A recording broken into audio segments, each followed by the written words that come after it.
I think we all know what needs to be done. Yo lads, Dan here, welcome back to a new video, and Oddworld Soulstorm is coming soon to the PS4 and the PS5, well, maybe not soon, but...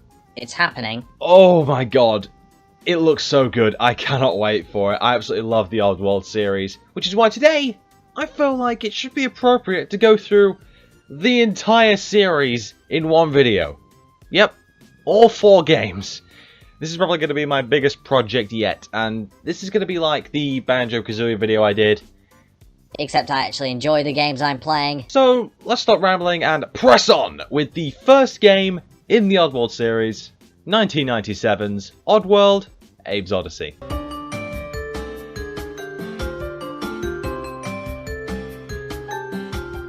Oddworld, Abe's Oddysee. Now, this is the game which started the entire Oddworld franchise, and oh my god, what a place to start. What's the story of this game? I'll tell you, alright? This game follows Abe, a former Mudanchee slave hanging by his arms in a prison, retelling the story of the events of the last few days in dark, rhyming poetry. He tells us how he used to work at, or rather, was a slave to, the biggest meat processing plant in Oddworld, Rupture Farms. One night, while out waxing the floors, he overhears the big cheese of the company, Moloch the Gluckon, showing another group of Gluckons named the Gluckon Board how sales are going down in the business because Oddworld is running out of animals to chop up into tasty treats.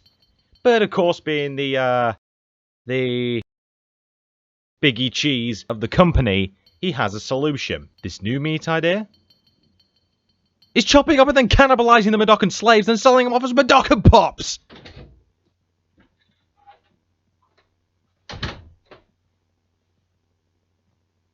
What? I mean, look at that. It's all well and good here until you see the original PS1 render for the Mudanchee Pops. I mean, look at this. Bloody hell, how gruesome. Shocked by the news Abe was never meant to hear, he simply decides he needs to escape, thus starting a new and spiritual journey which involves escaping from Rupture Farms, rescuing all your Mudanchee friends still slaving away, and gaining new powers in order to kill the Gluckon board members, prevent you and your friends being chopped up into meat, and then shutting down Rupture Farms once and for all. Now, I know you'll see a bunch of people saying this kind of thing on the internet, but in just under 5 minutes we've learned basically everything about the world of Oddworld. Because in just under 5 minutes we've learned about the Mudanchee slaves, the Gluckon board members, how they cannibalize animals for meat, and now they've resorted to essentially killing off their slaves for profit. This is how you do it. This is how you introduce a world and just give enough information for us to go on, while still having much more to learn on the journey, if that makes sense. But what about the gameplay? The game's hard. Holy Jiminy Christmas, this game is hard. And it's just one of those games where you'll die over and over and over again until you get it right. It's not a rage game by any means of the imagination. Sometimes it's just controller snappingly difficult. And people call Crash Bandicoot the Dark Souls of platformers. But difficult does not equal bad. I mean, think about any Souls game, or all the ones that are like that, like Sekiro, Bloodborne, all Pretty bloody hard. but they're still fantastic games, and Abe's Oddysee is a prime example of this in effect. Like, if you find yourself in a place where there's quite a few Mudanchees and you need to try and get them out when they're not being crushed by meat grinders or killed by some of the enemies or anything. Or if you find yourself in a place which has loads of enemies in it and you need to try and find a way to sneak around. Abe can't fight. It's pretty challenging to get around. These are all difficult situations in the game. Isn't that why we love it? Wait, does this game have enemies? Yeah, it does. There are the more standard enemies, like the Sligs, who just look like if you shrunk Cthulhu down to size, gave him metal pants and a fully automatic weapon. There's the Slogs, who are extremely fast and cannot be distracted, so it's best to run away if you run into one. There are the spider-like paramites, who are actually friendly and can be distracted by throwing meat at them. Don't let them back you into a corner or get you into a group, or you can kiss your loincloths goodbye. And finally, there are the Scraps, who will chase you on sight, but they have no idea what it is they're chasing. So use this to your advantage. Have 2 Scraps kill each other. That's always fun. But how could Abe get past enemies if there's no way to sneak around, or the fact that he can't fight? Well, get him into a safe enough location, and he can chant to possess any Slig currently on screen. But how do you go about saving your friends? Surely you need to communicate with them. Well, you can! With GameSpeak, using some button presses, you can get the attention of other Mudokons, or even Sligs if you possess them, and make them move around with commands such as hello, follow me, and wait. Follow you. Hello. Follow me. Okay. With the guidance of Big Face, yes that's his name, Abe journeys into the temples of the Scrabs and Paramites to gain scars on his hands, which, when combined, gives him the ability to turn into the Shrikle, a super mega god of death, which destroys everything on screen when used. This is actually how Abe gets back into Rupture Farms, kills the Glocken board members, and shuts it all down once and for all, until he gets captured, leading to where he is now, strung up in a prison. If you saved enough of Abe's friends in your quest, 50 in the original game on the PS1, 150 in the remake New and Tasty, Abe is rescued from the prison by his tribal friends and returns as a hero. We also get to see that this is what Glockons look like under their suits. I don't care what you think, that's funny. With all this aside, Abe's Oddysee is a glorious game, and something which you can easily go back to nowadays, whether that be the one on the PS1, or, you know, more likely, the remake on basically everything, New and Tasty. It's even on mobile! Mobile! But it's definitely something that I go back to and have a nice little playthrough, because it's just, it's worth it. But from one good thing to another, let's move on to the next game in the Oddworld series. 1998's Oddworld, Abe's Exoddus. Exoddus picks up straight after Oddysee, considering you did a perfect run and rescued every single Mudokon in that game. Abe is celebrated as a hero, but thanks to him being a bit of a bumbling twat, he gets knocked off the stage and sparked out. He then has visions of Mudokon spirit telling him that he may have shut down Rupture Farms, but there are still Mudokons out there, and some of them are being used by Glockons to dig up bones of already dead Mudokons for some strange unknown reason. And do you think the Glockons want the Mudokons to know what they're digging up? Of course not! So do you know what they did? I'll give you a couple of seconds to have a guess. No, you're wrong. They had their eyes stitched shut.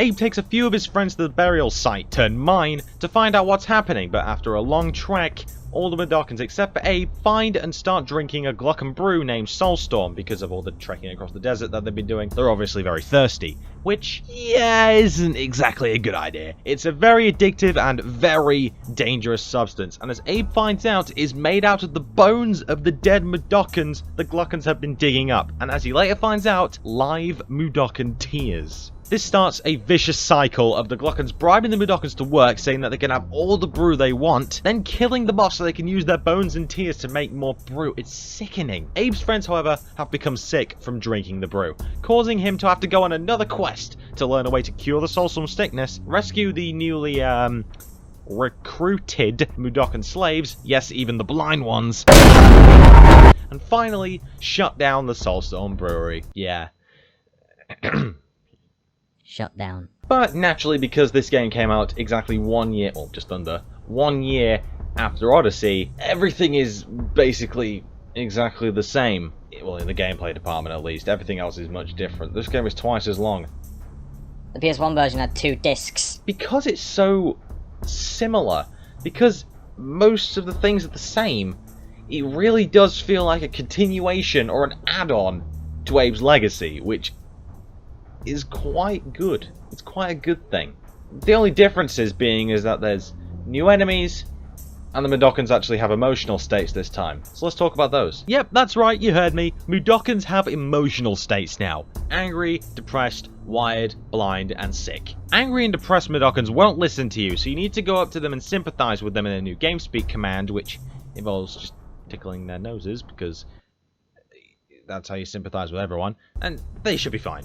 Just don't be too aggressive with the depressed ones though, or they'll literally kill themselves. I'm not joking. Wired Mudokons, however, are mental and happy gas, so you need to give them the old 1-2 and they'll snap out of it. Sick Mudokons physically can't do anything, so you need to know how to cure the sickness in a chant to help them, which is unlocked later on in the game. And blind Mudokons can't see, so you need to have them follow your voice to the exit. But knowing Abe, that's going to be easier said than done. This is bad. What do I do now? What do you do? How about leading us out of here? Okay, follow me. Okay. But...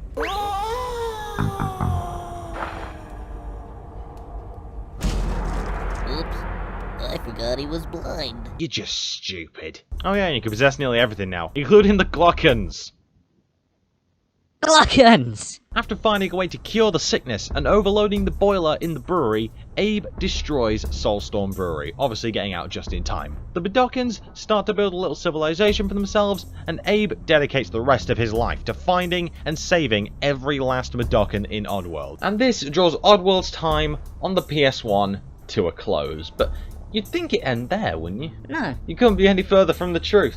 They moved on to the Xbox and completely changed the Oddworld formula, making it from a 2D platformer to a 3D one. Was it any good? Let's find out. Ladies and gentlemen, welcome to 2001's Oddworld Munch's Oddysee.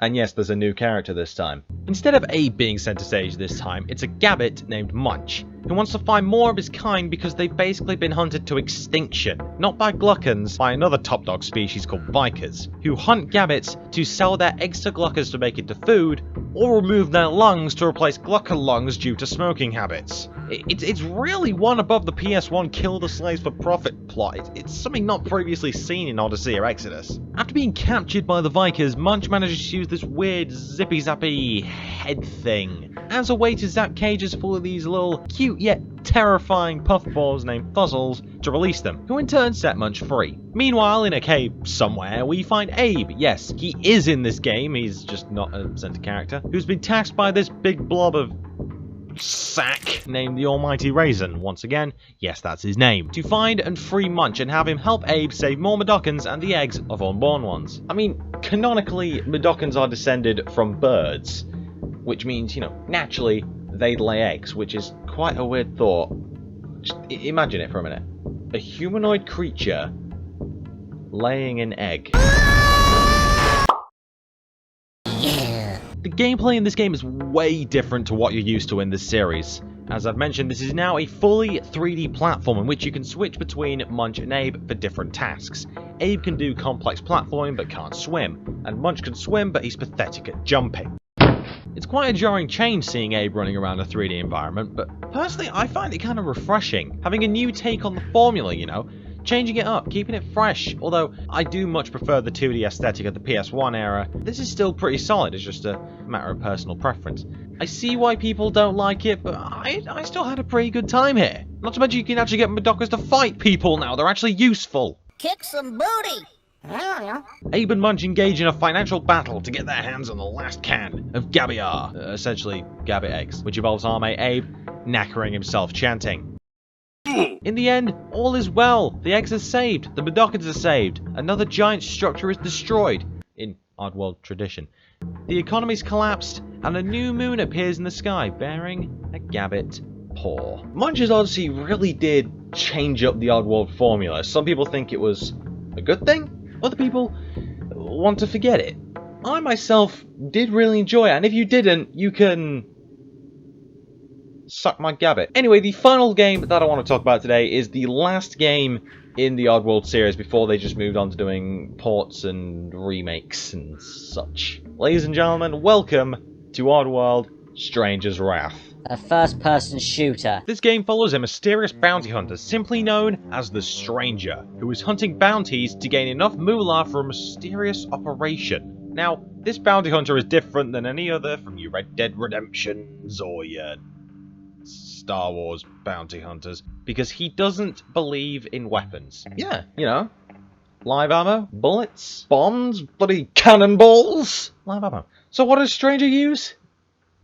Well, instead of using live ammo, Stranger quite literally uses live ammo. Stranger's weapon of choice is a wrist-strapped crossbow, which can be equipped with many different types of bugs and critters, which can be weaponized in Stranger's favor. Bugs such as bees for rapid fire, thud slugs for heavy hitters, and boom bats as bombs. Best we don't tell Peter about this guy.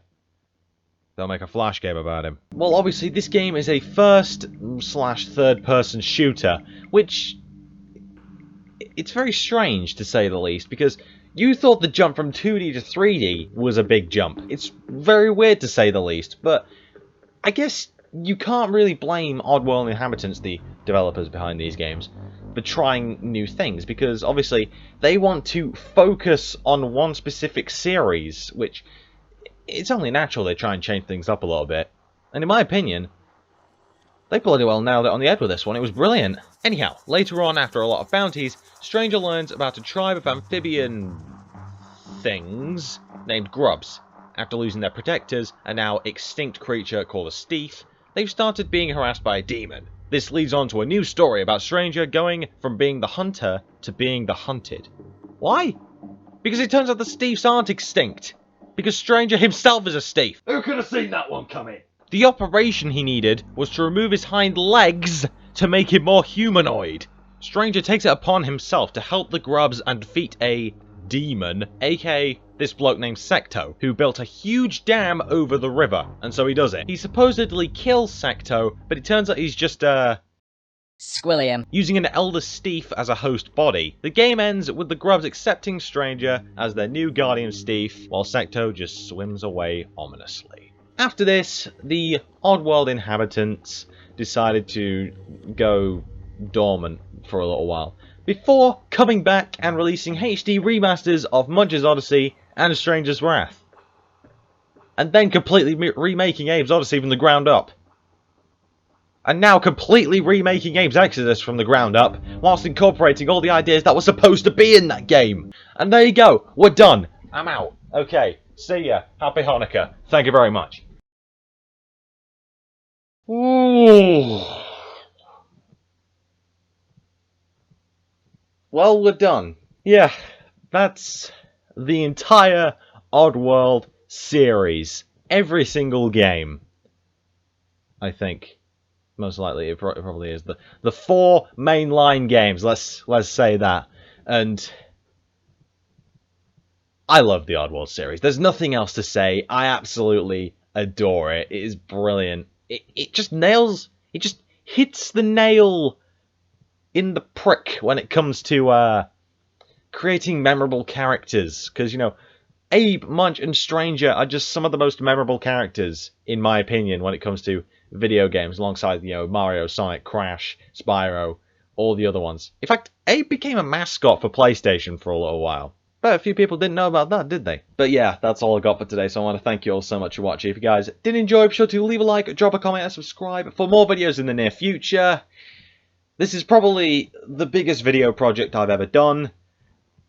I've got God knows how much footage and audio for this one, so it's probably going to be the longest video I've probably ever made. And to think my last video took that title. This one probably will. It might not, but it probably will. And so yeah, I guess I can only apologise if this video comes out a bit late, or if it takes another week to come out, because editing this video is going to take a hell of a long time because of all the stuff which I need to do for it. So yeah, apologies if this comes out a bit later than usual. But yeah, that's all I got. So I want to thank you all so much for watching, and I'll see you all in the next video, man. Take care.